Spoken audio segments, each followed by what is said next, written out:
चलिए दोस्तों, आज के एपिसोड की शुरुआत करते हैं। उम्मीद है कि आपको शादी एक इश्क शुरत की कहानी पसंद आ रही होगी। अपनी राय कमेंट में जरूर बताएं कि कहानी आपको कैसी लगी। और दोस्तों, बाकी कहानियों को भी अपना प्यार दें और हमारे चैनल को सब्सक्राइब करना न भूलें। CH 366 दीप का सिया को किस करना। दीप की आवाज सुन के सिया रुक गई और पीछे देखने लगी, जिसपे दीप बोला, मुझे तुमसे कुछ बात करनी थी।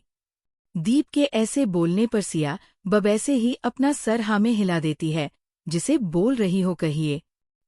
सिया की बात समझ दीप कुछ पल चुप रहा, फिर धीरे से उसकी तरफ बढ़ते हुए ठीक उसके सामने खड़ा हो गया और उसकी आंखों में देखते हुए बोला, मैं कल सुबह सिंगापुर जा रहा हूँ 5 दिन के लिए।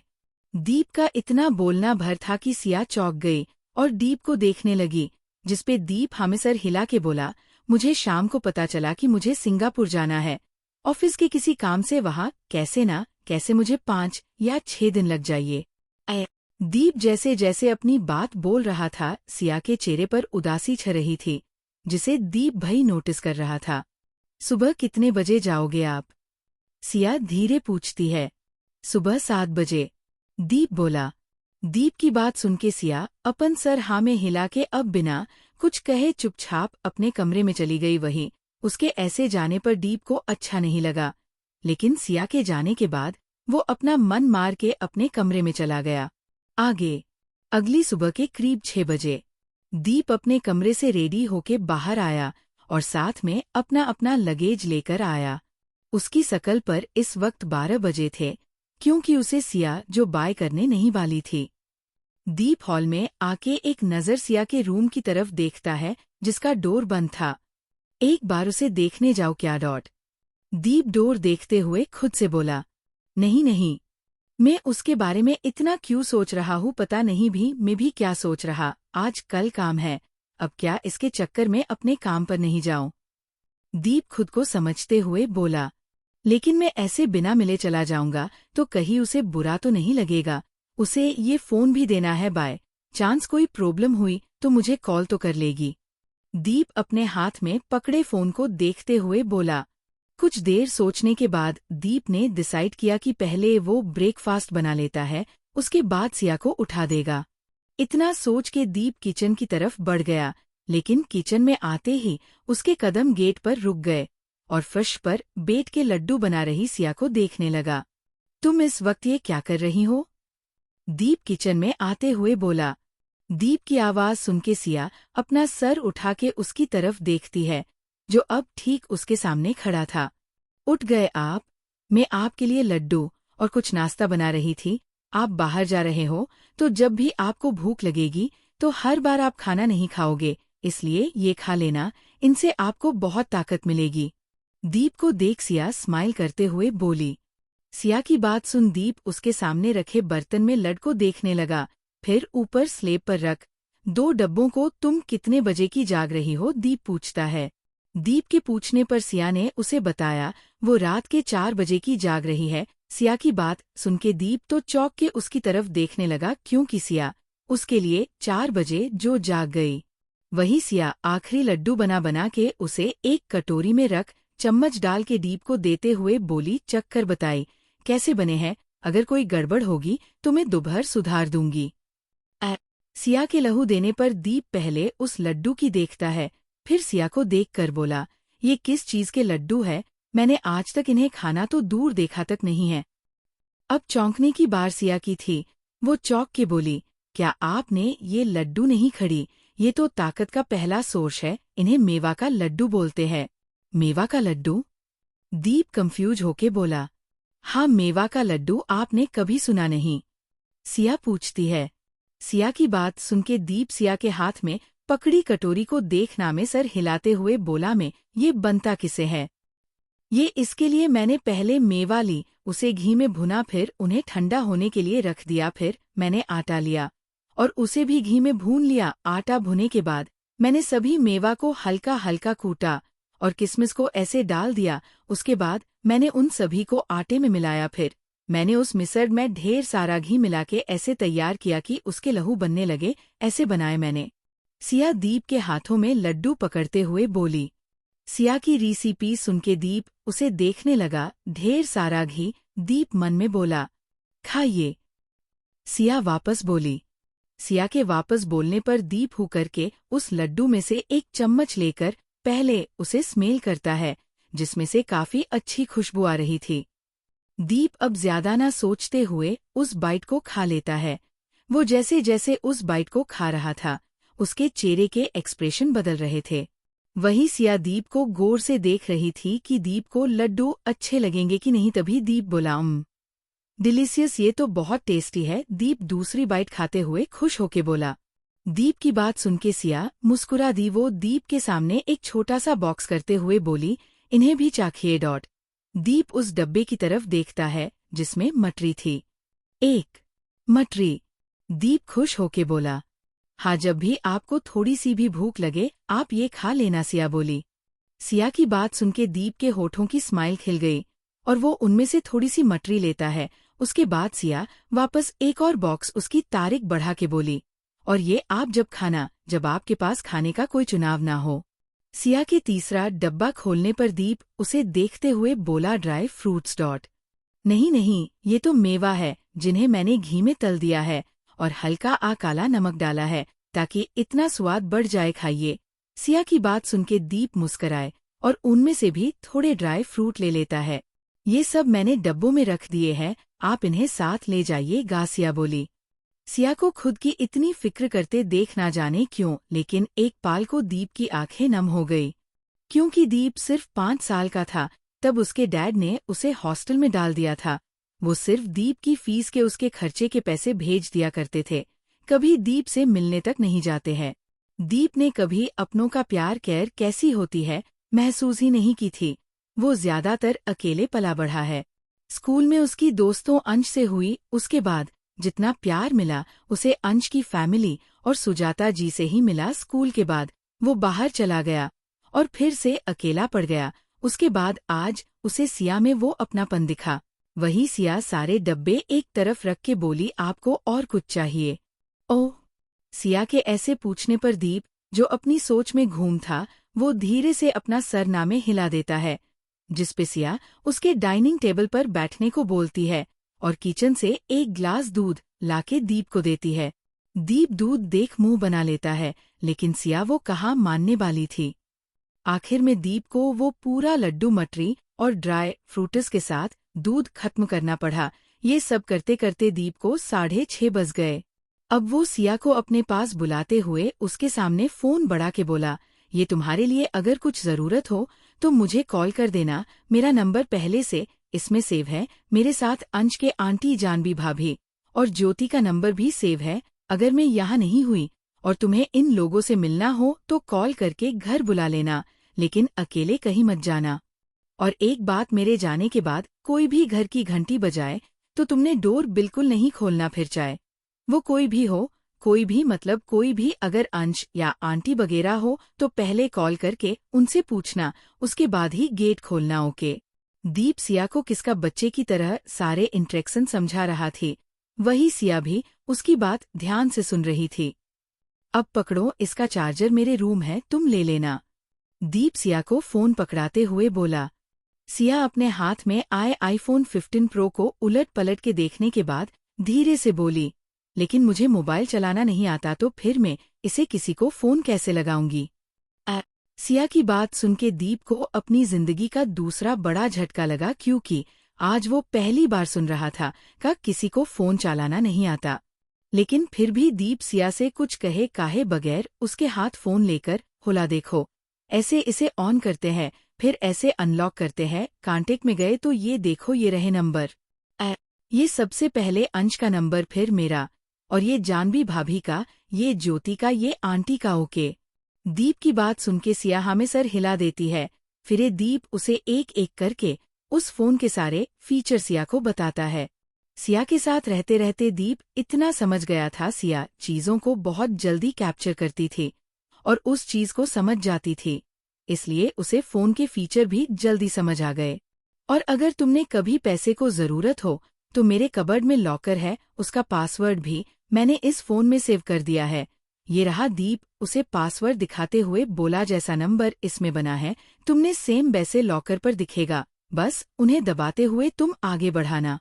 सब बताने के बाद दीप टाइम देखता है जिसमें 7:10 हो चुके थे। टाइम देख दीप अब सिया को उसका फोन देते हुए बोला, मेरा जाने का टाइम हो गया है, मुझे निकलना होगा, एयरपोर्ट पर पहुंचना है। दीप अपना लगेज लेते हुए बोला। दीप की जाने की बात सुनते ही सिया के चेहरे पर एक पल को उदासी छा गई, लेकिन खुद की उदासी छुपाते हुए सिया हल्के मुस्कुरा के हाँ में सर हिला दे रही है और खिंचन में रखे सभी डब्बों को एक बैग में रख के दीप को दे देती है। दीप भी अपने चेहरे पर 12 बजा के उसके हाथ से वो बैग लेते हुए हल्के से मुस्कुराया और अब गेट की तरफ बढ़ गया। दीप गद तक आया और एक नज़र अपने पीछे खड़ी सिया को देखता है। ना जाने क्यों, लेकिन उसे ऐसे जाने में क्यों बुरा लग रहा था। उसका मन सिया को हग करके बाय बोलने को हो रहा था, लेकिन दोनों में अभी ये रिश्ता कायम नहीं था कि दीप हक से उसे गले लगा सके। दीप अब सिया से अपनी नजरें फेर के खुद के इमोशन कंट्रोल करके घर का गेट खोलता है और बिना सिया कुछ कहे घर के बाहर निकल गया। दीप के ऐसे बिना कुछ कहे जाने पार सिया का चेहरा मुरझा गया और उसकी आंखें भी नम हो गई। दीप के जाने के बाद सिया अपने आंसुओं को रोक लेती है, क्योंकि किसी के जाते वक्त रोना नहीं चाहिए, ऐसा उसकी माँ हमेशा बोली है। सिया अब अपने उतरे हुए चेहरे के साथ आगे बढ़ के घर का मेन डोर जैसे ही बंद करने को हुई, अचानक दीप वापस आ गया। दीप को वापस आया देख सिया चौक के एक कदम पीछे हट गई और अपने सामने खड़े दीप को देखने लगी, जो गहरी गहरी सांस भर रहा था, मानो वो भाग के आया हो।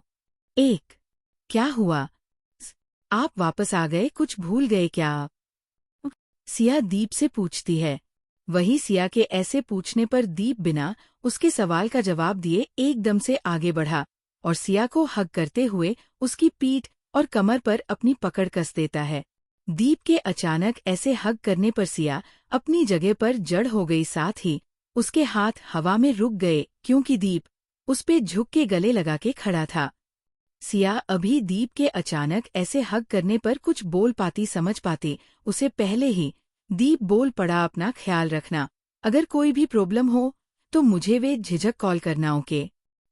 दीप के प्यार भरे स्पर्श को पाके सिया के दिल में खुशी की लहर दौड़ गई।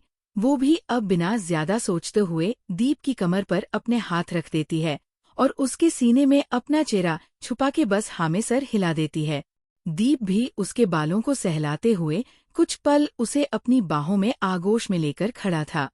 कुछ देर पहले दीप अपनी गाड़ी तक पहुंच गया था, लेकिन जब उसकी नजर अपने हाथ में पकड़े सिया के बनाए लड्डुओं पर पड़ी तो उसे सिया का चेहरा याद आया, जो उसके लिए सुबह के 4 बजे उठा के इतनी मेहनत से उसके लिए ये सब बनाया, लेकिन वो उसे बिना बाय बोले ही बाहर चला गया। उसे कितना बुरा लगा होगा। 11 ये सोच के दीप जल्दी से वापस आया और उसे सिया यही डोर पर मिली गई और वो बिना किसी झिझक के आगे बढ़ के सिया को हग कर लेता है।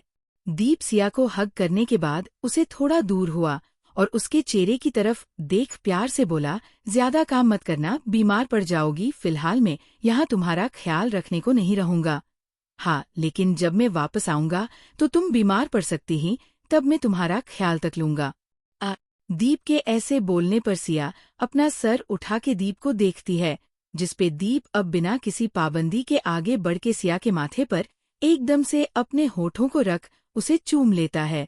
वही दीप के अचानक चूमने पर सिया की आंखें बंद हो गई और दीप उसे चूम के पीछे हट उसके गाल पर प्यार से अपना हाथ रख के बोला, मैं जल्दी वापस आऊंगा, अपना ख्याल रखा, बाय। इतना बोल में दीप वहां से वापस तेजी में वहां से चला गया। वही बेचारी सिया, उसे तो कुछ बोलने का मौका ही नहीं मिल गया, उल्टा दीप उसे एक झटका और दे गया। CH 367 प्यार के विटामिन की जरूरत है। ये सोच के दीप जल्दी से वापस आया और उसे सिया यही डोर पर मिली गई और वो बिना किसी झिझक के आगे बढ़ के सिया को हग कर लेता है। दीप सिया को हग करने के बाद उसे थोड़ा दूर हुआ और उसके छेड़े की तरफ देख प्यार से बोला, ज्यादा काम मत करना, बीमार पड़ जाओगी, फिलहाल मैं यहाँ तुम्हारा ख्याल रखने को नहीं रहूंगा। हाँ, लेकिन जब मैं वापस आऊंगा तो तुम बीमार पड़ सकती ही, तब मैं तुम्हारा ख्याल तक लूंगा। दीप के ऐसे बोलने पर सिया अपना सर उठा के दीप को देखती है, जिसपे दीप अब बिना किसी पाबंदी के आगे बढ़ के सिया के माथे पर एकदम से अपने होठों को रख उसे चूम लेता है। वही दीप के अचानक चूमने पर सिया की आंखें बंद हो गई और दीप उसे चूम के पीछे हट उसके गाल पर प्यार से अपना हाथ रख के बोला, मैं जल्दी वापस आऊंगा, अपना ख्याल रखा, बाय। इतना बोल में दीप वहां से वापस तेजी में वहां से चला गया। वही बेचारी सिया, उसे तो कुछ बोलने का मौका ही नहीं मिल गया, उल्टा दीप उसे एक झटका और दे गया। आगे दूसरी तरफ बलिया हाउस में ध्रुव का कमरा। ध्रुव इस वक्त सोफे पर बैठा अपनी फाइल रीड कर रहा था। वही जानवी उसकी पीठ पर लदी हुई उसके गले में अपनी बाहें डाल बार बार उसके चेहरे पर उंगली फिरा रही थी, जिसे दीप बार बार अपना चेहरा पीछे हटा के उसका हाथ दूर कर देता, लेकिन जानवी नहीं मान रही थी। ध्रुव जी सुनिए ना प्लीज, मुझे वो गंदी से मेडिसिन नहीं खानी, जानवी मेडिसिन के लिए मना करते हुए बोली। जानवी बच्चों की तरह बिहेव करना बंद करो, कितनी बार कहा मेडिसिन्स में कोई बहाना नहीं सुनूंगा, तुम्हारी भाभी ने तुम्हें साफ साफ बताया है, तुम्हें विटामिन्स की मेडिसिन लेना जरूरी है, ध्रुव अपनी फाइल में देखते हुए बोला। ध्रुव की बात सुनके जानवी अपना चेहरा उसके गले में छुपाते हुए चेहरा रव करके बोली, मुझे उन विटामिन्स की नहीं, आपके प्यार के विटामिन की जरूरत है। जानवी की बात सुनके दीप बिना कोई खास प्रतिक्रिया दिखाते हुए बोला, मैंने तुम्हें कितनी बार समझाओ जानवी, प्रेगनेंसी के स्टार्टिंग वीक्स में हमें वो सब नहीं करना चाहिए। वो सब करने से मैं नहीं चाहता तुम्हारी या बेबी हेल्थ पर थोड़ा भी इफेक्ट पड़े, दीप बोला। दीप की बात सुनके जानवी का मुंह बन गया और वो उसके गले को चूमते हुए बोली, लेकिन मुझे आपका प्यार चाहिए। जब से आपको बेबी के बारे में पता चला है, आप तो जैसे मुझे प्यार करना और मेरे करीब आना ही भूल गए हो। ज्यादा दिमाग मत चलाओ, ऐसा कुछ नहीं है, काम का थोड़ा ज्यादा लोड है इस वक्त, इसलिए तुम पे ध्यान नहीं दे पा रहा, ध्रुव बोला। ध्रुव अपनी बात करे ही रहा था कि जानवी उसके होठ तो ध्रुव के गाल और गले के चल रहे थे। वही उसके हाथ उसकी शर्ट में जाते हुए उसके ब्रॉड सीने पर घूमने लगे। जानवी के हाथों को अपने सीने पर महसूस करके ध्रुव के हाथ अपना काम करते रुक गए और ध्रुव अपनी आंखें बंद कर लेता है। ध्रुव का ऐसे करते देख जानवी के होठों पर स्माइल आ गई और वो अपनी हरकतें बढ़ते हुए ध्रुव की शर्ट के बटन खोलने लगी। 11 जानवी को अपनी शर्ट के बटन खोलते देख ध्रुव एकदम से अपनी आँख खोल के सोफे से उठ के खड़ा हो गया। ध्रुव के अचानक उठने पर सिया अपने घुटनों के बल बैठी रह गई और ध्रुव को देखने लगी, जो अपनी शर्ट का बटन बंद करके खुद को ठीक करते हुए जानवी की तरफ देखकर बोला, तुम मेरी बात क्यों नहीं सुनती? अगर माना कर रहा हूँ तो किसी रीजन से माना कर रहा हूँ, but I need your love, Janvi छोटी सी शकल बना के बोली। जानवी की शकल देख ध्रुव उसके करीब गया और उसके बालों में हाथ फेरते हुए बोला, अभी जा रहा हूँ, शाम को बात करते हैं। इतना बोल के ध्रुव झुक के जानवी के फोरहेड को चूम लेता है और अपनी फाइल उठा के कमरे के बाहर चला गया। बेचारी जानवी वो तो आंखें फाड़े ध्रुव को देखती रह गई। ध्रुव उसे बस एक पप्पी चुपका के चला गया और उसके सभी अरमानों पर पानी फेर गया। जानवी अब सोफे पर ठीक से बैठते हुए एक पिलो को उठा के उसे मारते हुए छिड़के बोली, आ ध्रुव जी, मैं आपको माफ नहीं करूंगी, इसके लिए जाइए, अब मैं आपसे बात भी नहीं करूंगी। इतना बोल के जानवी पिलो को फेंक देती है और खुद अपना सा मुंह लेकर सोफे पर ही लेट गई। सोफे पर मुंह बना के लेटे रहने के बाद जानवी को अचानक कुछ याद आया और वो जल्दी से टेबल से अपना फोन उठा के किसी को कॉल करती है। 2 ही रिंग में सामने वाला फोन उठा लेता है और जानवी खुश होके बोली, हाय भाभी, क्या कर रही हो आप?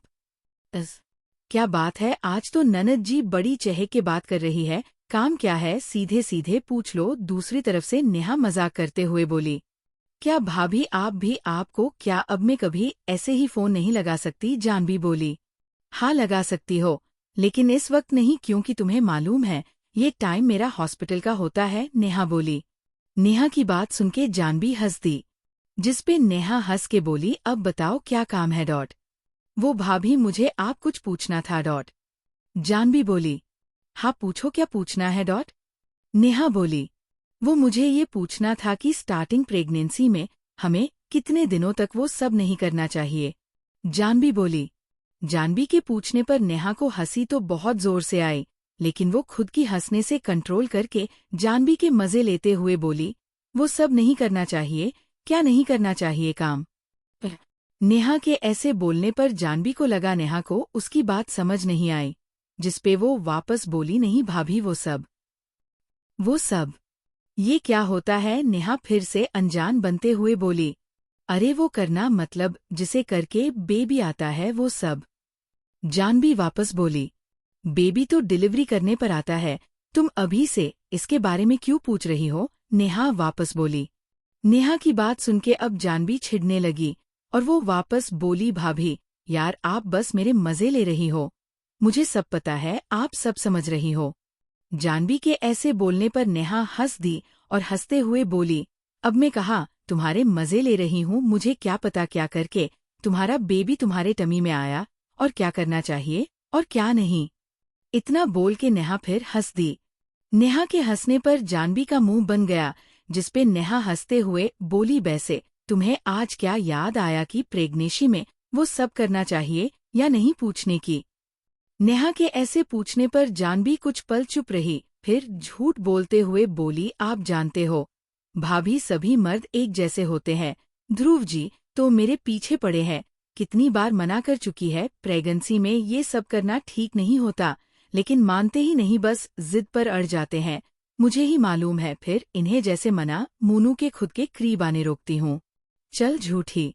जानवी की बात सुनके नेहा एकदम से बोली, सच्ची। नेहा की बात सुनके जानवी भी जल्दी से बोली, छोड़ो ध्रुव वैसे लकड़ा नहीं है जो अपनी बीबी को ऐसी कंडीशन में उस सब लिए तुम्हें परेशान करे, जरूर तुम्हारे ही दिमाग में उल्टा सीधा चल रहा होगा, ध्रुव को लेकर क्यों। नेहा कॉन्फिडेंस बोली।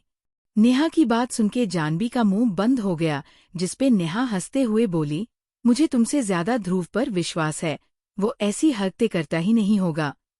आप मेरी भाभी हो, या उनकी जब देखो तब उनकी साइड लेती है, जाओ मुझे नहीं करनी आपसे बात।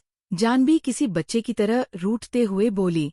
जानवी के ऐसे बोलने पर नेहा हंस दी और हंसते हुए बोली, अरे अरे रुको, मैं तुम्हारी ही भाभी हूँ, अब मुझे बताओ तुम्हें क्या प्रॉब्लम है। नहीं मुझे नहीं पूछना, अब आप तो अपने ध्रुव जी के गुणगान कीजिए। जानवी गुस्सा होते हुए बोली, अरे बाबा सॉरी गलती हो गई, अब नहीं करूंगी, तुम्हारे ध्रुव जी की तारीफ, अब बताओगी क्या हुआ। नेहा बोली, अभी बताया तो था। जानवी मुंह फूला के धीरे से बोली, क्या बताया था, मुझे कुछ याद नहीं, दोबारा बताओ। नेहा बोली, यही कि प्रेगनेंसी में हमें वो सब करना चाहिए या नहीं। जानवी बोली, हाँ ये सब तो दोनों पार्टनर्स पर डिपेंड करता है, अगर तुम कंफर्टेबल हो तो तुम लोग कर सकते हो, लेकिन एक बात याद रखना, अगर तुम्हें स्ट्रेसली प्रॉब्लम हो तो तुम लोग स्यूनिश पोजीशन में करोगे तो ज्यादा बेहतर होगा, क्योंकि इससे तुम्हारी बॉडी पर ज्यादा परेशान नहीं पड़ेगा। ध्रुव और ज्यादा वाइल्डली मत होने देना, वरना प्रॉब्लम हो सकती है, लेकिन तुम्हें वो सब करते हुए जरा सी भी प्रॉब्लम हो तो तुम दोनों वही रुक जाना, अदरवाइज कोई प्रॉब्लम ना हो जाए, ओके। नेहा किसी डॉग की तरह जानवी को समझाते हुए बोली। नेहा की बात सुनके जानवी हाँ में बोल देती है। ऐसे ही नेहा कुछ देर जानवी को कुछ और समझाती है, उसके बाद उसे बाय बोल के फोन रख देती है। फोन रखने के बाद जानवी जल्दी से अपने फोन का गूगल खोल के स्पूनिस पोजीशन के बारे में जानकारी बटोरने लगी। थोड़ी देर में सब जानकारी मिलने के बाद जानवी अपने चेहरे पर एक डेविल स्माइल बिखेरते हुए खुद बोली, तुम आज तो आप घर गाओ, उसके बाद बताती हूँ मैं कौन हूँ। इतना बोल के जानवी हंसने लगी। दूसरी तरफ कपूर हाउस में रोहन इस वक्त दादी और रूही के सामने अपने कान पकड़ के उठक बैठक लगा रहा था, लेकिन इस बार वो रूही की वजह से नहीं, रेहान की वजह से उठक बैठक लगा रहा था। क्यों, रोहन ने रेहान का फ्रूट कस्टर्ड खा लिए, जिसके लिए रेहान से रो रो के पूरा घर सर पर उठा लिया था, और जब ये बात दादी को मालूम चली, उन्होंने रोहन को उसकी सजा सुना दी। रोहन अपने कान पकड़ अपने सामने खड़े दोनों माँ बेटे को घूर रहा था, क्योंकि रूही ने ही रेहान को रुलाया ताकि उसे सजा मिल सके। बता आज के बाद खाएगा तू मेरे हान का खाना। दादी रेहान को प्यार से हान बुलाती है। आज के बाद में इसका क्या मैं अपना खाना ना खाऊं? प्लीज इस बार मार कर दो दादी, नेक्स्ट टाइम पक्का ऐसा कुछ नहीं करूंगा। रोहन खड़े होते हुए बोला। रोहन के रुकने पर दादी उसे छड़ी मारते हुए बोली, मैंने तुझे रुकने को कहा जो तू रुक गया। एक दादी के कहने पर रोहन वापस अपने कान पकड़ के उठक बैठक करने लगा और रेहान और रूही को घूर के मन में बोला, दोनों माँ बेटे एक जैसे हैं, दोनों में किसी को दजा नहीं रही कि एक का पति और एक का बाप उठक बैठक कर रहा है तो उसे माफ कर दे। दादी, आप क्यों बेचारे मेरे देवर को सजा सुनाती रहती हो? कितना मासूम सा तो है, हो गई गलती में रेहान के लिए दूसरा कस्टर्ड बना दूंगी। ओके। श्रेया सीढ़ियों नीचे आते हुए बोली। उसके पीछे अधीर भी था जिसकी गॉड में श्रेदवीर था। श्रेया को नीचे आया देख रोहन जल्दी से उसके पास जाके बेचारी शकल बना के बोला, भाभी माँ, इस पूरे घर में सिर्फ आप ही मुझे प्यार करती ही, वरना सभी मुझे डांटते मारते फिसरते हैं। रोहन बात सुनके श्रेया मुस्कुरासी और उसका हाथ पकड़ अपने साथ ले जाते हुए रूही से बोली, रूही, तेरा बहुत हो रहा है। हाँ, तू क्यों मेरे प्यारे से छोटे से देवर को परेशान करती फिरती है। एक ये और छोटा भूल मत, एक बच्चे का बाप बन गया है। ये तुझे किधर से छोटा दिखता है मुझे पता है, ये कितना छोटा और बढ़ा। रूही एकदम से इतना बोलते बोलते चुप हो गई क्योंकि वो भूल हो गई कि हॉल में अधीर दादी भी खड़े हैं। वही रूही के ऐसे चुप होने पर श्रेया अपना सर झुका के मुस्कुरा दी। दादी भी रूही की अधूरी बात समझ गई। वो कुछ भी हो लेकिन है तो मेरा छोटा देवर ही, थोड़ा सा तो रहम खाया कर यार।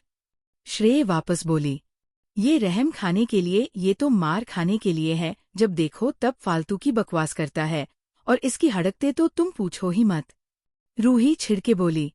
रूही को ऐसे चिढ़ते देख श्रेया रोहन को देख आंखों इशारा करती है जिसे पूछ रही हो, क्या तुमने इस परेशान किया है? श्रेया का सवाल समझ के रोहन अपने दांत दिखाते हुए हाँ में सर हिला देता है। रोहन की बात समझ श्रेया उसे देख फिर से कुछ इशारा करती है, बेटा अभी मना लो बना, ये कहीं रूठ के अपने घर ना चली जाए। श्रेया की बात समझ रोहन की आंखें बड़ी हो गई और वो जल्दी से ना में सर हिला देता है। फिर रूही को देखता है जो उसे ही घूर रही थी। खुद को घूरते देख रोहन उसे अपनी दांत दिखा देता है जिसपे रूही छिड़ गई और अपने पैर पटकते हुए वहां से कमरे की तरफ बढ़ गई। उसके ऐसे जाते देख रोहन भी जल्दी से उसके पीछे चला गया। उनके ऐसे जाने पर सब हंस दिए क्योंकि उन दोनों की आदतों को सब जानते थे। श्रेया रेहान को अपने साथ किचन में ले गई और उसके लिए फ्रूट कस्टर्ड बनाने लगी। वही रोहन कमरे में रूही के आगे पीछे घूम के उसे सॉरी बोल रहा था, लेकिन रूही उसकी तरफ देख भी नहीं रही थी, जिसपे अब रोहन उसे पीछे से अपनी बाहों में भर लेता है और उसके गले में अपना चेहरा रब करते हुए बोला, यार मान जाओ ना, हो गई गलती, सॉरी, आगे से कभी ऐसा नहीं करूंगा।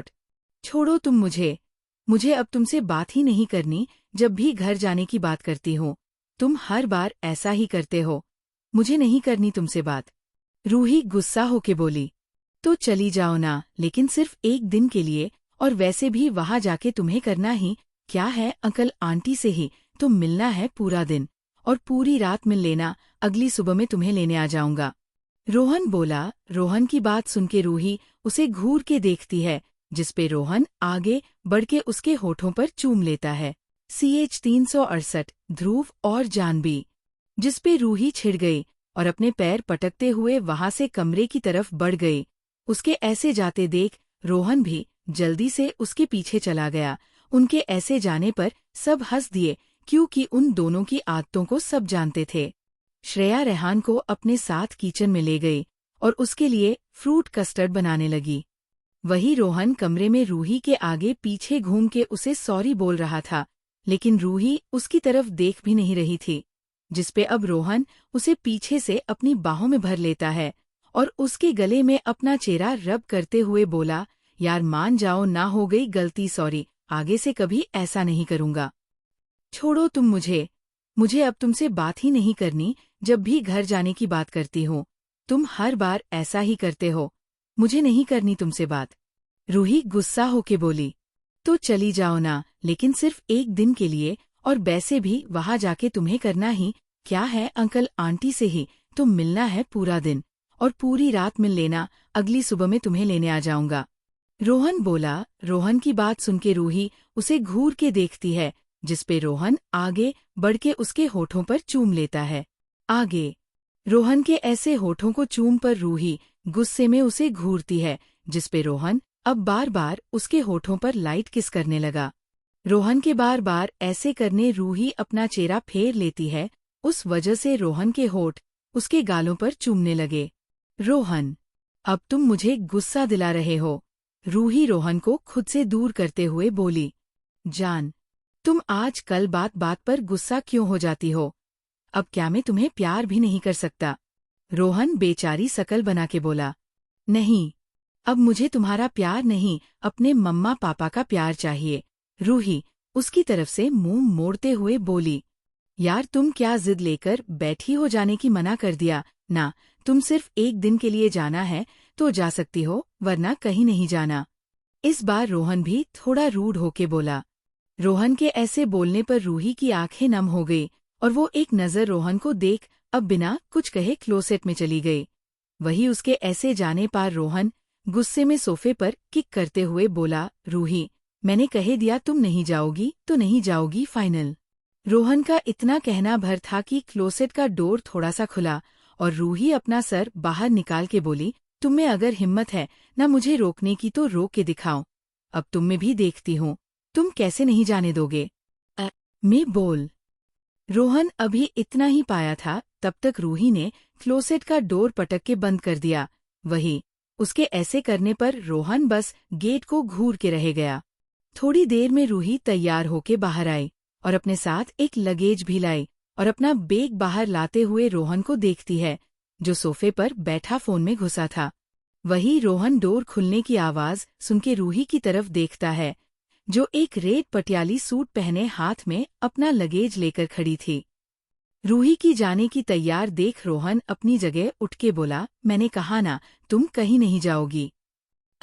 रोहन ने इतना ही बोला था कि रूही उसके सामने एक वीडियो कर देती है, जिसे देख रोहन की आंखें छोटी हो गई, क्योंकि ये रोहन का वीडियो था जिसमें उसने गलती से अधीर के लैपटॉप को नीचे गिरा दिया, फिर उसकी डांट से बचने के लिए रेहान को वहां बैठा के भाग गया। वीडियो देख रोहन की बोलती बंद हो गई और वो अपना सर हिला, नॉर्मली बोला ओके, तुम्हें जाना है ना जाओ, बाय। इतना बोल के रोहन खुद को एकदम चिल दिखाने लगा। वही रूही उसकी बात सुन के जैसे ही बाहर जाने को हुई, रोहन जल्दी उसका लगेज पकड़ते हुए लगभग रोनी सूरत बना के बोली। नहीं जान, प्लीज तुम मुझे ऐसे छोड़ के नहीं जा सकती। रोहन के अचानक ऐसे करने पर रूही उसके हाथ से अपना लगेज छुड़ाते हुए बोली। तुम पागल बगल हो गए हो क्या? मैं तुम्हें छोड़ के नहीं, बस कुछ दिनों के लिए अपने मम्मी पापा के घर जा रही हूँ, अब छोड़ो मुझे। नहीं अन्न प्लीज मत जाओ जान, मैं तुम्हारे बगैर कैसे रहूंगा? रोहन उसके लगेज से लिपट के बोला। रोहन क्या नौटंकी है यार, उस बात रूही थोड़ी छिड़ के बोली। प्लीज मत जाओ। रूही के गुस्सा होने पर रोहन बेचारी शकल बना के उसकी तरफ आंखें टिमटिमा के बोला। एक रोहन के ऐसे करने पर रूही उसे घूर के देखती है, जिसपे रोहन और पप्पी फेस बना लेता है, जिसे देख रूही बुरी तरह से छिड़ गई और वो लगेज रोहन के ऊपर ही छोड़ते हुए गुस्से में कमरे से बाहर निकल गई। वही रूही के ऐसे जाने पर रोहन के चेहरे पर खुशी आ गई, क्योंकि वो हर बार रूही को ऐसे हो जो जाने नहीं देता है। रात का वक्त, बालिया हाउस। सभी लोग साथ में बैठ के डिनर कर रहे थे, सिवाय ध्रुव के, क्योंकि आज उसकी कोई इम्पोर्टेंट मीटिंग आ गई थी। उस वजह से वो लेट वापस आने वाला था, जिसके बारे में पता चलने के बाद जानवी का मुंह बन गया, क्योंकि आज उसका प्लान तो कुछ और ही था, लेकिन ध्रुव ने सब चौपट कर दिया। थोड़ी देर में डिनर के बाद सब अपने अपने कमरे में सोने चले गए और जानवी अपने कमरे में आके टीवी देखने लगी। अब उसे ध्रुव का इंतजार जो करना था। देर रात करीब 10 बजे ध्रुव घर वापस आया। घर के अंदर आके वो सीधा अपने कमरे की तरफ बढ़ा, क्योंकि डिनर वो बाहर करके आया था। ध्रुव जब कमरे आया, उसने देखा उसके कमरे की सारी लाइट बंद थी और टीवी चालू था। सामने बेड पर जानवी ब्लैंकेट ओढ़े सो चुकी थी। जानवी को ऐसे सोते देख ध्रुव के होठों पर स्माइल आ गई और वो अपना ऑफिस बैग साइड रख कमरे में कुछ लाइट्स ऑन कर देता है और टीवी बंद करते हुए खुद से बोला, कितनी बार कहा है ऐसे टीवी ना देखा करे, लेकिन मजाल है मैडम मान जाए। टीवी बंद करने के बाद ध्रुव बेड की तरफ बढ़ा और जाके जानवी को देखने लगा, जो उसके पिलो को हग करके किसी बच्चे की तरह सो रही थी। वो आधी ब्लैंकेट से बाहर थी और आधी ब्लैंकेट से ओढ़ी थी। जानवी को ऐसे सोते देख ध्रुव के होठों पर स्माइल आ गई और वो उसके बालों में अपना हाथ फेरते हुए खुद से बोला, पता नहीं इस लड़की को ऐसे क्यों लगता है, अब मैं इस पे ध्यान नहीं देता, इसे प्यार नहीं करता, जबकि इसे देखे बगैर तो मेरे दिन की शुरुआत तक नहीं होती। इतना बोल के ध्रुव कुछ पल जानवी के सोते मासूम चेहरे को देखता है, फिर उसकी नोज पर टेप करते हुए धीरे बोला, सिली गर्ल। इतना बोल के ध्रुव मुस्कुराया और चेंज करने के लिए क्लोसेट में चला गया। थोड़ी देर में ध्रुव एक वेस्ट पहने और लोवर पहन के कमरे में वापस आया और आके सीधा अपनी जगह पर आके जानवी के करीब लेट गया। उसने जानवी को ठीक से अपनी बाहों भर लिया और उसके सर को अपने सीने पर तक उसे अपनी बाहों के आगोश में लेकर उसके माथे पर चूम के उसके छेड़े की तरफ देखकर बोला, गुड नाइट जान। इतना बोल के ध्रुव अपनी आंखें बंद कर लेता है। देर रात करीब 1 बजे। ध्रुव इस वक्त गहरी नींद में सो रहा था, लेकिन उसे नींद में महसूस हो रहा था कि 2 होठ उसके गले गाल हों और उसकी सीने पर हल्की हल्की कीसेस कर रहे हैं। ये महसूस करते हुए ध्रुव के होठों पर नींद में भी एक छोटी सी स्माइल आ गई और वो बिना किसी हरकत के शांत लेटा रहा। ऐसे ही करीब 5 मिनट हो गए। अब ध्रुव को फील हो रहा था कि उसके सीने गले और होठों पर कोई बाइट कर रहा है। ये महसूस होने पर ध्रुव की बोहें आपस में मिल गई, लेकिन वो अब भी नहीं जागा। ऐसे फिर से 5 मिनट बीत गए और इस बार ध्रुव एकदम से चिल्लाते हुए नींद में उठ के बैठ गए और अपने सीने पर हाथ रख लेता है। दीप नींद में अपनी आंखें खोल के अब बेड पर अपने पास लेटी जानवी को देखने लगा, जो अपना सर अपने एक हाथ पर टिकाए एक नॉटी स्माइल लेकर उसे ही देख रही थी। आए यार, ये क्या है, आधी रात को क्यों परेशान कर रही हो? ध्रुव मुंह बना के अपने सीने पर हाथ फेरते हुए बोला, तो जब मैं जगाने की कोशिश कर रही थी तो जागे क्यों नहीं रहे थे, अब भुगतो। जानवी बोली, भुगतो से क्या मतलब है, ऐसे कौन काटते हैं, वो भी चेस्ट पर। पता है मुझे कितना दर्द हो रहा हुआ। ध्रुव वापस बोला, ओहो, बोल कौन रहा है, आप कहे तो मैं अपने निशान बताओ जो आपने मुझे प्यार करते वक्त दिए हैं, इसी जगह पर, लेकिन इनसे थोड़े ज्यादा गहरे। जानवी बोली। जानवी की बात सुनके ध्रुव का मुंह बन गया और अपने सीने से हाथ हटा के देखता है, जिसपे दांतों के गहरे निशान थे। उसे देख ध्रुव कुछ नहीं बोला और चुपचाप अपनी जगह पर लेट गया। ध्रुव के लेटते ही जानवी जल्दी से उसके करीब आके उसके गले में अपनी बाहों का हार डाल उसके होठों पर लाइट किस कर लेती है, जिसपे दीप छिड़ और नींद में बोला, क्या है, तुम्हें क्यों आधी रात को परेशान कर रही हो, सो जाओ। ध्रुव की बात सुनके जानवी, जो मुस्कुरा रही थी, उसकी मुस्कान गायब हो गई और वो ध्रुव को घूरने लगी, जो अपनी आंखें बंद करके लेटा था। वो ध्रुव के सीने पर मारते हुए बोली, मतलब मैं आधी रात को प्यार करूँ तो परेशान करना, और जब आप प्यार से तो प्यार करना चाहिए, अब आप मुझे आपसे कोई बात नहीं करनी, बड़े आए डॉट। इतना बोल के जानवी गुस्से में ध्रुव के ऊपर उठने को हुई कि ध्रुव उसकी कमर पर अपने दोनों हाथ कसके उसे पकड़ते हुए बोला, अपनी बंद आंखों बोला, क्या हुआ, गुस्सा क्यों हो रही हो? गुस्सा नहीं हाउ तो क्या करूं, कितनी बार कहा है मुझे आपका प्यार चाहिए, लेकिन एक आप हो जो अब बिल्कुल मुझ पे ध्यान नहीं देते। सही कहते हैं सब, प्रेगनेंसी में आदमी बदल जाते हैं और आप भी बदल गए। ये सब बोलते हुए जानवी का गला भर आया। वही अचानक जानवी के रोने पर ध्रुव उसे अपनी तरफ आराम खिंच लेता है और उसकी कमर और पीठ पर अपने हाथ कसते हुए बोला, किसने कहा मैं बदल गया हूँ, मैं आज भी तुमसे उतना ही प्यार करता हूँ जितना पहले करता था, और रही बात करी आने की, तो मैं नहीं छटा मेरी वजह से तुम्हें या हमारे बेबी को जरा भी प्रॉब्लम हो। ध्रुव की बात सुनके जानवी उसकी तरफ देखने लगी, जिसपे ध्रुव थोड़ा अपना सर उठा के उसके होठों पर चूम के बोला, और तुम मुझे जानती हो, एक बार जब मैं तुम्हारे करीब आ जाऊं, फिर खुद को कंट्रोल मेरे लिए कितना मुश्किल हो जाता है। मुझे उस वक्त कुछ सुनाई नहीं देता सिवाय रिलीफ के, लेकिन मैंने भाभी से कंसल्ट किया है, उन्होंने कहा है हम कर सकते गए, वो भी स्पूनिस पोजीशन में, उसमें मुझे ज्यादा प्रॉब्लम नहीं होगी और अगर फिर भी मुझे प्रॉब्लम होगी तो हम वहीं रुक जाएंगे। जानवी बोली। जानवी की बात सुन के ध्रुव उसकी तरफ चौंक के देख के बोला, तुमने भाभी से इस बारे में कंसल्ट किया? 11। हाँ, जानवी नॉर्मली बोली। तुमने क्या कहा है उनसे? ध्रुव वापस बोला। ध्रुव के वापस पूछने पर जानवी फ्लो में बोली, मैंने उसने कहा कि अब आप खुद को कंट्रोल नहीं कर जा रहे, तो क्या हम वो सब कर सकते हैं या नहीं? इतना बोल के जानवी ध्रुव की तरफ देखती है, जो आंखें फाड़े उसकी तरफ ही देख रहा था। क्या हुआ? जानवी ध्रुव से पूछती है। तुम्हारे दिमाग खराब है क्या? तुम्हारी भाभी क्या सोच रही होंगी मेरे बारे में? अब उनके सामने जाने में भी मुझे शर्म आएगी यार। ध्रुव थोड़ा नाराज होके बोला। ध्रुव के ऐसे बोलने पर आगे बढ़ के उसके होठों पर चूमते हुए बोली, आप फिक्र मत कीजिए, उन्हें मुझसे ये भी कहा था। ये सब करने के बारे में आप नहीं बल्कि मैं सोच रही हूँ। आप वैसे आदमी नहीं जो से पीछे पड़ता हो। जानवी की बात सुन के ध्रुव उसे घूरता है, जिसपे जानवी किसी बिल्ली के बच्चे की तरह उसके गले में अपना चेहरा रब करते हुए मासूम सी आवाज ने बोली, अब सब छोड़िए ना और मुझे प्यार कीजिए। जानवी के ऐसे करने पर ध्रुव अपना चेहरे थोड़ा उठा लेता है, जिसकी वजह से जानवी का पूरा चेहरा उसके गले में चुभ गया। वही उसकी बात सुन के अब ध्रुव अपनी आंखें बंद करके उसकी कमर पर अपनी पकड़ बना लेता है। वही जानवी ध्रुव के गले में अपना चेहरा रब करते हुए अपने होठों को उसके गले पर चलाने लगी और उसके किस करते हुए अपने हाथ ध्रुव की सीने पर कसने लगी।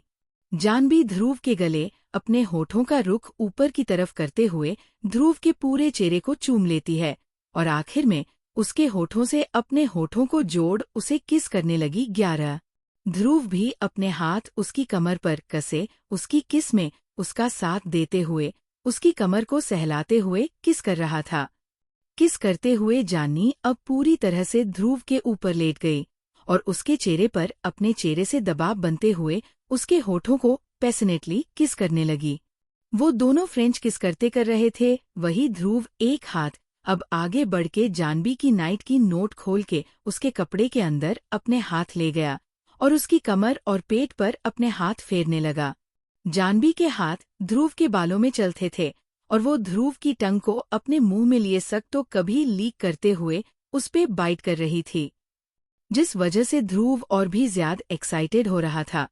जानवी जब भी उसकी टंग को अपने मुंह में लेकर सक करती या काटती तो ध्रुव उसकी कमर पर अपनी पकड़ बना के दबा देता, जिसकी वजह से जानवी सिसकी सी भर लेती और ध्रुव के होठों पर स्माइल आ जाती। CH 369 सिया से प्यार हो गया। ध्रुव भी अपने हाथ उसकी कमर पर कसे उसकी किस में उसका साथ देते हुए उसकी कमर को सहलाते हुए किस कर रहा था। किस करते हुए जानवी अब पूरी तरह से ध्रुव के ऊपर लेट गई और उसके छेड़े पर अपने चेहरे से दबाव बनते हुए उसके होठों को पैशनेटली किस करने लगी। वो दोनों फ्रेंच किस करते कर रहे थे। वही ध्रुव एक हाथ अब आगे बढ़ के जानवी की नाइट की नोट खोल के उसके कपड़े के अंदर अपने हाथ ले गया और उसकी कमर और पेट पर अपने हाथ फेरने लगा। जानवी के हाथ ध्रुव के बालों में चलते थे और वो ध्रुव की टंग को अपने मुंह में लिए सक तो कभी लीक करते हुए उस पे बाइट कर रही थी, जिस वजह से ध्रुव और भी ज्यादा एक्साइटेड हो रहा था। जानवी जब भी उसकी टंग को अपने मुंह में लेकर सक करती या काटती तो ध्रुव उसकी कमर पर अपनी पकड़ बना के दबा देता, जिसकी वजह से जानवी सिसकी से भर लेती और ध्रुव के होठों पर स्माइल आ जाती। आगे एक लॉन्ग डीप और पैशनेट किस के बाद दोनों एक दूसरे के होठों से अपने होठों को अलग करते हैं और एक दूसरे के माथे से अपना माथा सटा के गहरी गहरी सांस लेते हुए खुद को शांत करने की कोशिश करने लगे। ध्रुव अपनी आंखें बंद किए अब अपने हाथों की हरकत बढ़ाता है और उसकी नाइट को उसकी बॉडी से थोड़ा आसर का अपने हाथों को उसकी पीठ पर ले गया और उसकी पीठ पर अपने हाथ फेरने लगा। ध्रुव अपने हाथों को उसकी पीठ पर फिराते हुए उसके गले पर अपने होठों को चलाने के उसे चूमने लगा। वही जानवी अब भी अपनी बेकाबू सांसों को संभालते हुए ध्रुव की इस हरकत पर अपने हाथ उसके बालों में घुमाने लगी। थोड़ी देर तक वैसे ही जानवी के गले को चूमने के बाद ध्रुव जानवी को लेकर जैसे ही पलटने को हुआ जानवी जल्दी से उसे माना कर देती है। क्योंकि ध्रुव उसके ऊपर आने की कोशिश कर रहा था, और अगर ध्रुव उसके ऊपर आया और उसके पेट पर प्रेशर पड़ेगा, उस वजह से कहीं कोई प्रॉब्लम ना हो जाए, इसलिए जानवी उसे ऐसे ही रहने को बोलती है। जानवी की बात सुनके ध्रुव भी हाँ में सर हिला देता गई, लेकिन वो उसे बेड पर लेटा के खुद अपने घुटनों पर बैठ गया। ध्रुव के ऐसे करने पर जानवी उसकी तरफ देखने लगी, जिसपे ध्रुव अपनी बेस्ट निकालने के साथ अपना लोवर भी निकाल देता है। ध्रुव के कपड़े खोलने पर जानवी की नजर न चाहते हुए भी ध्रुव के सीने से होते हुए उसके सिक्स पैक एब्ज से होते हुए नीचे की तरफ आके रुक गई।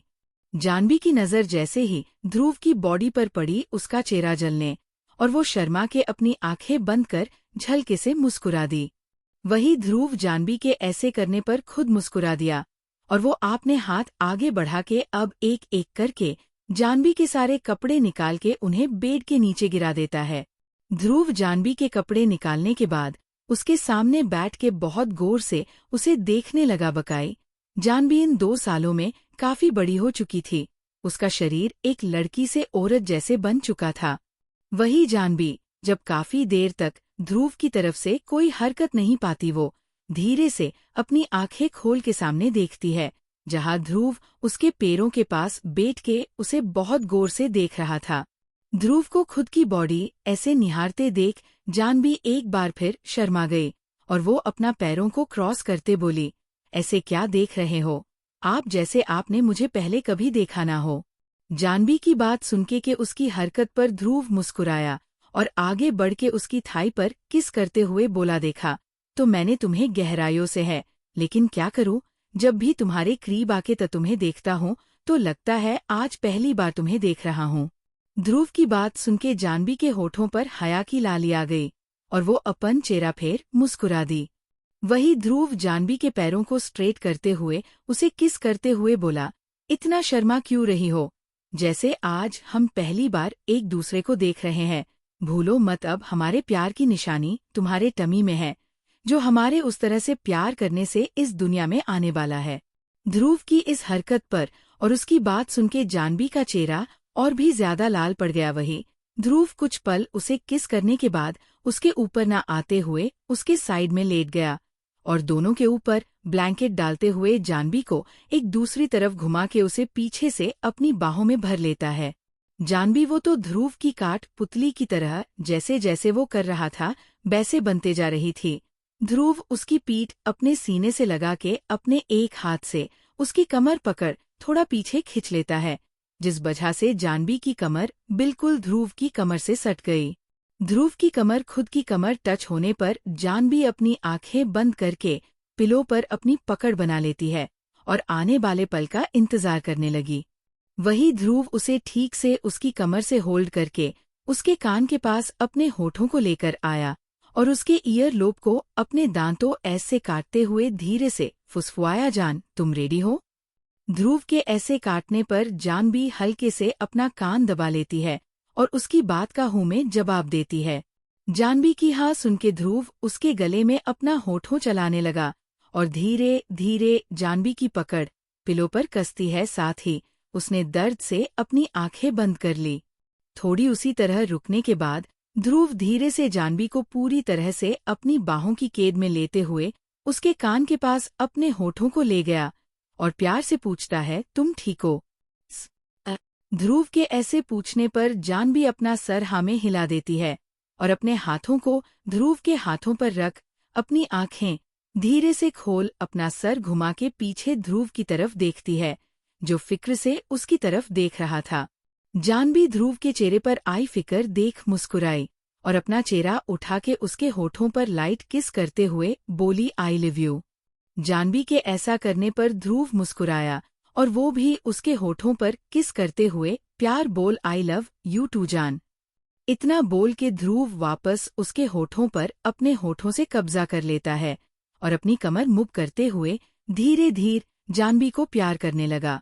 इसी तरह दोनों अब एक दूसरे की बाहों में खोते हुए प्यार की दुनिया में चले गए, जहां उन दोनों के अलावा और कोई नहीं था। ध्रुव जानवी के साथ के जेंटली पेस रहा था। उसे मालूम था अगर वो जरा भी वाइल्ड हुआ तो जानवी को प्रॉब्लम हो सकती है। बीच बीच में वो जानवी से कंटिन्यूज रखने की परमिशन भी मांग रहा था, जिसपे जानवी हाँ या हूँ में जवाब देती। दूसरी तरफ दीप के अपार्टमेंट में रात के 8 बजे सिया आज उस पूरे अपार्टमेंट में एकदम अकेली थी। उसे वहां अकेले रहने में डर भी लग रहा था और दीप के जाने की वजह से बुरा भी लग रहा था। नॉर्मली दीप जब ऑफिस जाता था तो वो दिन जैसे तैसे काट लिया करती रही, लेकिन आज तो दीप ना सुबह घर पर था ना रात को। सिया इस वक्त डाइनिंग टेबल पर अकेली बैठी दाल से रोटी खा रही थी, लेकिन दीप के बिना उसका मन खाने में भी नहीं लग रहा था।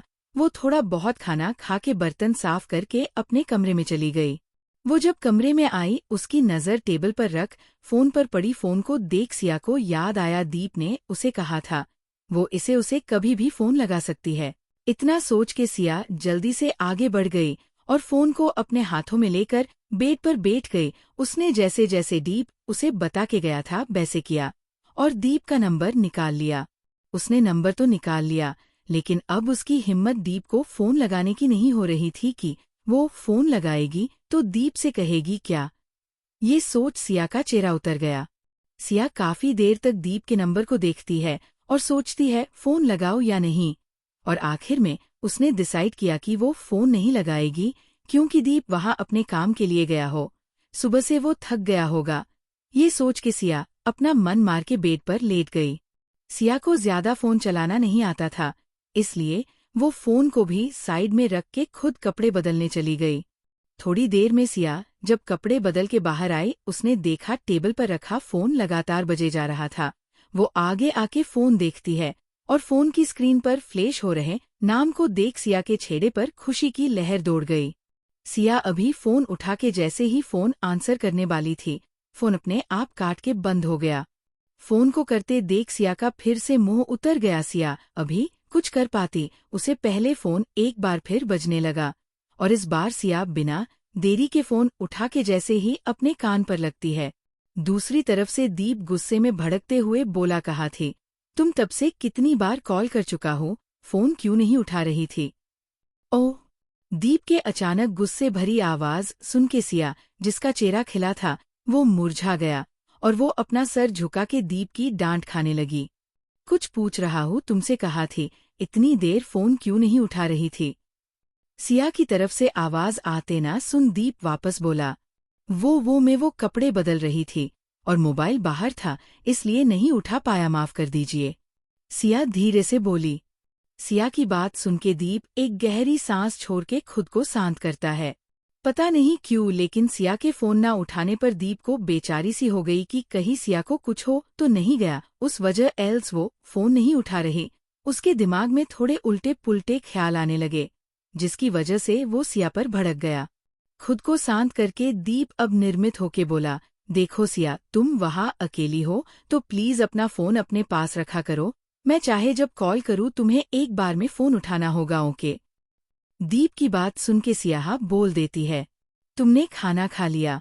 दीप वापस बोला, जी। सिया धीरे से जवाब देती है, सोने जा रही हो। दीप बोला, जी। सिया बोली, ठीक है फिर तुम सो जाओ, मैं कल सुबह कॉल करूंगा, बाय। इतना बोल के दीप जैसे ही फोन काटने को हुआ कि सिया एकदम से बोली, आपने खाना खा लिया क्या।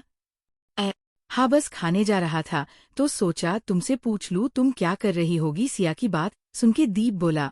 अब दोनों चुप हो गए, क्योंकि ना सिया को समझ आ रहा था कि वो आगे क्या बोले ना दीप को। थोड़ी देर की चुप्पी के बाद दीप वापस बोला, तुम सो जाओ।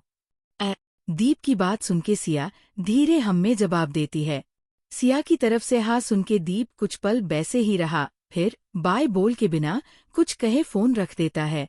दीप के फोन रखने पर सिया कुछ पल फोन को देखती है और कुछ सोचते हुए उसके होठों पर छोटी सी मुस्कान आ गई। वो फोन अपने सीने से लगाते हुए खुश हो गई और जाके अपने बेड पर लेट गई। सिया अब दीप के बारे में सोचने लगी, क्या दीप उसे पसंद करने लगा है या सिर्फ उसकी फिक्र करता है, इसलिए उसने उसे फोन लगाया था। अगर पसंद करता तो थोड़ी ना वो इतनी जल्दी फोन रखते। रानी का पति तो उसे काम करने वक्त भी फोन नहीं काटने देता है। ये कहेगी कि अगर उसने फोन काटा तो वो उसे कभी बात नहीं करेगा। तो क्या दीप जी ने सिर्फ मुझे इसलिए फोन लगाया क्योंकि उन्हें बस मेरी फिक्र है। सिया अपने दिमाग में अलग ही गूढ़ा भाग करने में लगी थी और ना जाने यही सब सोचते सोचते कब उसकी आंख लग गई। दूसरी तरफ सिंगापुर में दीप अपने होटल के कमरे में बैठा था।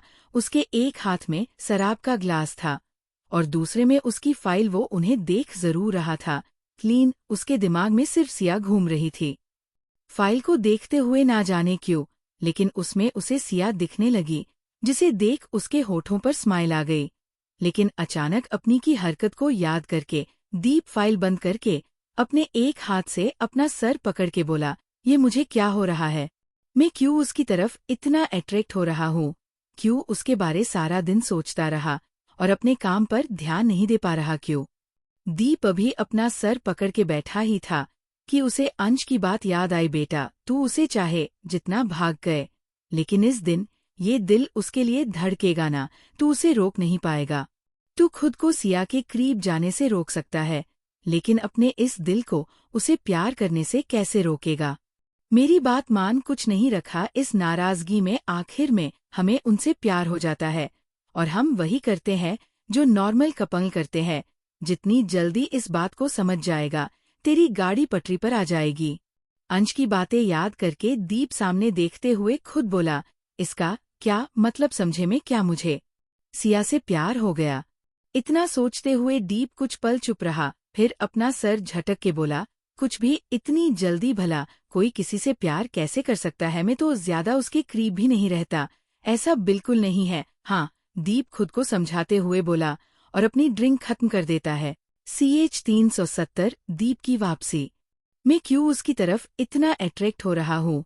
क्यों उसके बारे सारा दिन सोचता रहा और अपने काम पर ध्यान नहीं दे पा रहा? क्यों?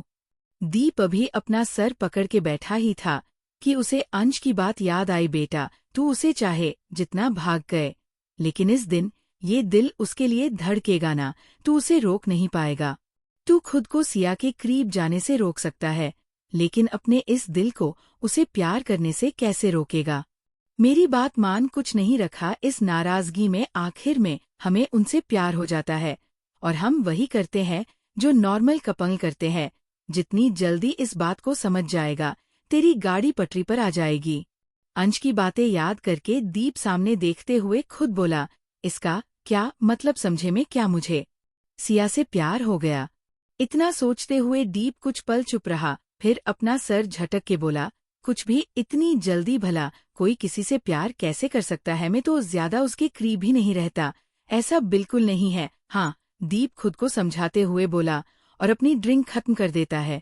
आगे दिन ऐसे ही बीते और दीप को गए आज 4 दिन हो गए थे। हालांकि सिया और दीप में डेली बात होती थी, लेकिन सिर्फ फॉर्मेलिटी जैसी। दोनों एक दूसरे से बात तो करना चाहते थे, लेकिन उन्हें ही नहीं आता था कि वो एक दूसरे से बात करे तो क्या करे। दोनों नॉर्मली एक दूसरे ने खाना खाया, ये थोड़ी बहुत बात करके काट दिया करते। उसके बाद दोनों ही बेचैन से अपने अपने फोन की स्क्रीन को देख मन में एक दूसरे को याद करके मुस्कुरा लिया करते। वही दूसरी तरफ कपूर हाउस में रूही रोहन बचा के अपने घर चली गई थी और रोहन को जब ये बात पता चली कि रूही उसे बिना बताए गई है, इसलिए अब वो रूही गुस्सा हो गया था। वो रूही से बात नहीं कर रहा था। हाल की रूही उसे डेली मनाने के लिए कॉल मैसेज सब भेजती, लेकिन रोहन उन्हें देख के इग्नोर मार दिया करता। वो रूही को कॉल करता, लेकिन सिर्फ रेहान से बात करता। उसके बाद बिना रूही से कुछ कहे फोन कट कर देता। रोहन की इस बात पर रूही को बुरा लगता, लेकिन अब वो क्या कर सकती थी? अब वो अपने घर गई है तो कुछ दिन रुक के ही वापस जाए। ये सोच के रूही भी मन मशोर के रह गई। वही ध्रुव और ने जानवी का हेल्थ चेकअप करवाया, जिसमें जानवी एकदम फिट थी और बेबी भी ठीक से ग्रोथ कर रहा था। ये जान के ध्रुव को बड़ी खुशी हुई। इसके अगल ज्योति और अंश का अलग ही सीने चल रहा था। अंश तो अब ज्योति के पीछे पड़ गया था। वो ज्योति को परेशान करने का एक कोमा नहीं छोड़ता था। बेचारी ज्योति को तो अब उसे बच के रहना पड़ता था, क्योंकि अंश तो किसी भी वक्त उसपे भूखे भेड़िए की तरह उसपे टूट पड़ता। कल ही जब ज्योति आहान के साथ कमरे में सो रही थी, अंश ना जाने कब ऑफिस से वापस आके उसके करीब लेट गया और उसके साथ अपनी हरकतें करने लगा। अंश की हरकतों को महसूस करके जब ज्योति की आंख खुली तो वो बुरी तरह से चौंक गई, क्योंकि अंश शर्टलेस उसके ऊपर जो झुका था। ज्योति जब उसे खुद से दूर करने की कोशिश की तो उसने उसे अपने नीचे दबा लिया और उसे हिलने से भी रोक दिया। वही जब ज्योति ने वो सब करने से मना किया तो अंश हर बार की तरह पपी फेस बना के उसे मना लिया था। उसके बाद ज्योति अभी तक अंश से गुस्सा घूम रही थी। उसने अंश को स्ट्रिक्टली अपने करीब आने से माना कर दिया और उसे धमकी भी दी थी कि अगर उसने उसकी बात नहीं मानी तो वो अपने घर चली जाएगी, जिसके चलते अंश को उसकी बात माननी पड़ी। इसके अलग अधीर इन दिनों अपने काम में इतना बिजी चल रहा था कि वो श्रेया के साथ ठीक से टाइम स्पेंड नहीं कर पा रहा था। वो रात भर काम करता और सीधा सुबह के वक्त घर वापस आता। वही कईयों बार तो वो घर भी वापस नहीं आता। अधीर के इस तरह इतने बिजी होने से श्रेया उसे रूठ गई थी, क्योंकि अधीर उसके कॉल और मैसेज का रिप्लाई जो नहीं दे रहा था। श्रेया इसे बहुत बुरी तरह से छिड़ी बैठी थी। वो डेली रात को अधीर के आने का वेट करती, लेकिन अधीर आता ही इतना लेट था कि तब तक श्रेया सो भी जाती। इसके अलग नेहा और राज का अलग ही सीन चल रहा था। नेहा राज से गुस्सा घूम रही थी, क्योंकि राज अब उसे दूसरा बेबी प्लान करने को कह रहा था, जिसपे नेहा उस पे भड़क गई क्योंकि रानिया अभी सिर्फ 3 साल की होने वाली थी। वहीं उसका करियर पर भी फोकस था, लेकिन राज से दूसरी बेबी के बारे में बात करता, जिसपे नेहा की सटक जाती। आज का दिन सिया आज सुबह से अपना फोन बार बार देख रही थी, क्योंकि सुबह के 9 बजने को थे, लेकिन आज दीप का फोन नहीं आया था। वरना दीप डेली उसे 7 से 8 के बीच में फोन करके उसे ब्रेकफास्ट के बारे में पूछ लिया करता था, लेकिन आज उसका कॉल ही नहीं आया था। सिया ने यही सब सोचते हुए अपना ब्रेकफास्ट खत्म कर लिया, घर के काम भी निपटा दिए, लेकिन अभी तक दीप का कॉल नहीं आया। सिया पहले तो काफी देर तक दीप के फोन कॉल का इंतजार करती है, लेकिन जब काफी देर तक दीप की तरफ से फोन नहीं आया तो सिया ने सोचा क्यों ना आज वही फोन लगा ले। सिया इतना सोच हमें सर हिला के फोन उठाती है और हिम्मत करके दीप को कॉल करती है, लेकिन दीप का फोन बंद जा रहा था। दीप के फोन बंद सुन के सिया को अपने मन में एक डर सा बैठ गया। वो अब बार बार दीप को कॉल करती है, लेकिन दीप का फोन बंद ही जा रहा था। काफी बार ट्राई करने के बाद सिया थक के फोन साइड में रख ऊपर की तरफ अपने हाथ जोड़ के बोली है, महादेव बाब उनका ध्यान रखना और उन्हें कुछ मत होने देना बाबा। सिया भोले बाबा से प्रार्थना करते हुए बोली।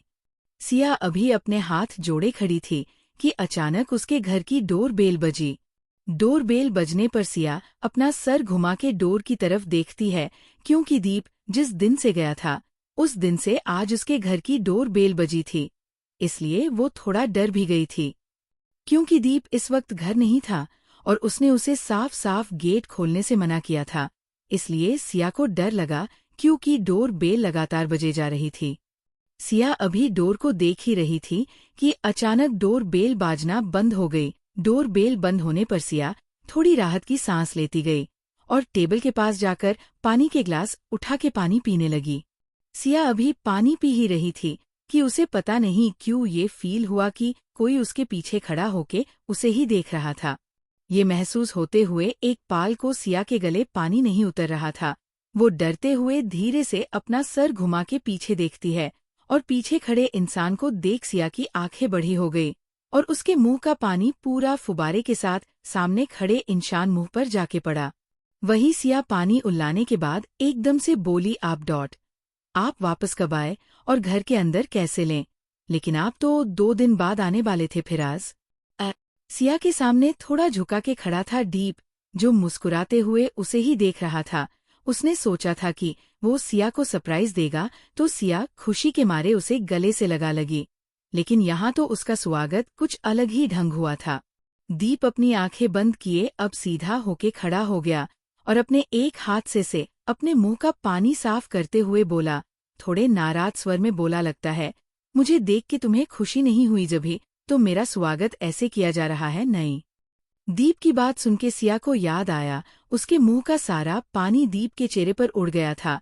ये याद आते ही सिया जल्दी से आगे बढ़ी और अपनी चुन्नी से उसका चेहरा साफ करते हुए जल्दी से बोल, माफ कीजिए मेरा इरादा आपके ऊपर पानी डालने का नहीं था, लेकिन आप अचानक मेरे पीछे आके खड़े हो गए इसलिए मैं थोड़ा सा डर गई थी। दीप जो अब अपनी आंखें खोले सिया की देख रहा था, जो उसके एकदम करीब खड़ी होके उसके चेहरे पर आए पानी को साफ कर रही थी।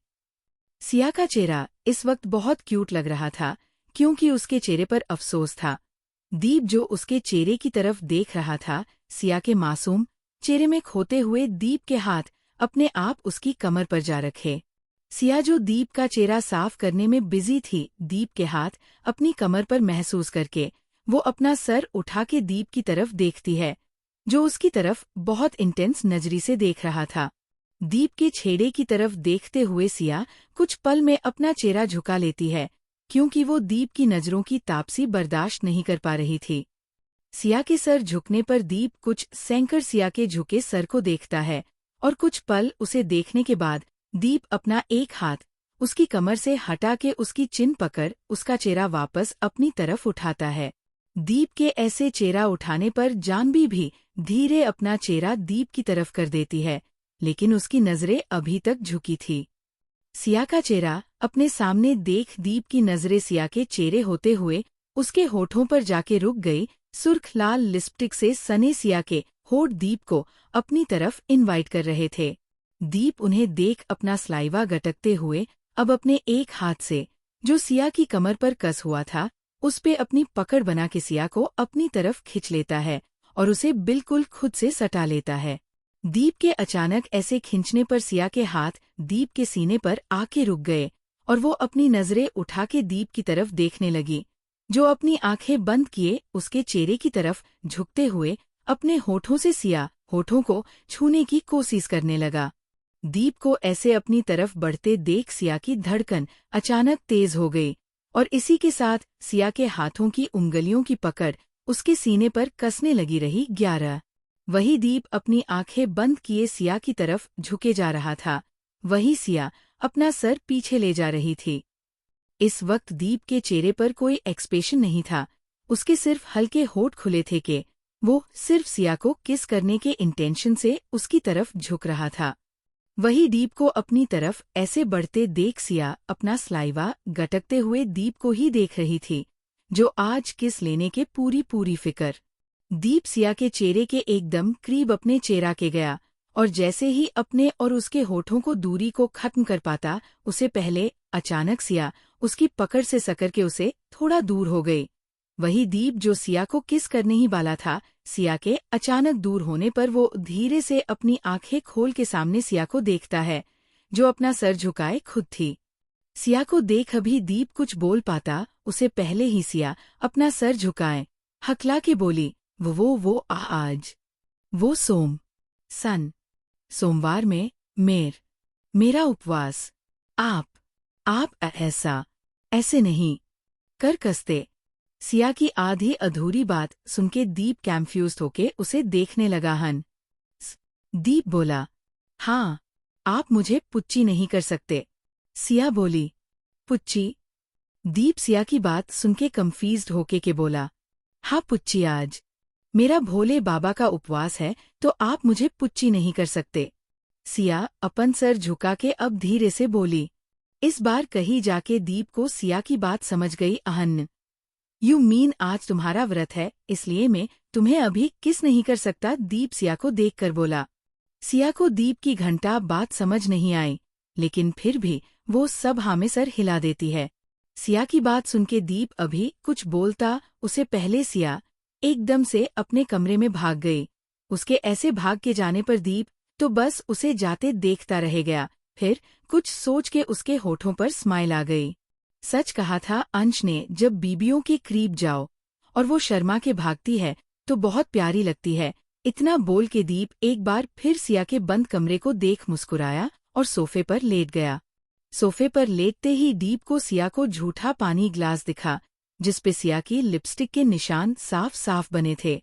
दीप उस ग्लास को देख उठा लेता है और सिया के होठों के निशाने देखते हुए वो उसे सिया के चुभी चेरी होठ याद आने लगे, जिसे याद करके दीप हल्के से मुस्कुराया और खुमारी ही वो उस ग्लास पर बने सिया के लिपस्टिक पर अपना अंगूठा रख हल्के रब कर देता है, जैसे वो सच में सिया के होठ हो। इतना करते हुए दीप खुद में मुस्कुरा रहा था। इन 4 दिनों की दूरी ने दीप को ये एहसास दिला दिया था कि उसे सिया की आदत हो चुकी थी। 4 दिन उसने सिंगापुर में कैसे काटे उसे ही मालूम था। उसे हर वक्त वहाँ सिया की फिक्र रहती थी कि वो क्या कर रही होगी, क्या खा रही होगी, कहीं उसे कुछ हो ना जाए। यही सब सोचते दीप का मन काम नहीं लगता। वही उसने जब ये सब अंश को बताया तो अंश ने उसे बताया कि ये सब प्यार के सिम्टम्स है। उसके साथ भी ऐसा ही होता था ज्योति के वक्त। वो सब याद करते हुए दीप मुस्कुराया और सिया के लिप मार्के की तरफ से ग्लास अपने होठों लगा के पानी पी के वो अपने कमरे में चला गया। आज का एपिसोड यहीं समाप्त होता है। इसका अगला भाग कब आएगा, ये आपके रिएक्शन पर निर्भर करता है। आप लोग अपना ओपिनियन कमेंट बॉक्स में बताएं कि आपको कहानी कैसी लगी। अगले भाग के लिए बने रहें। धन्यवाद।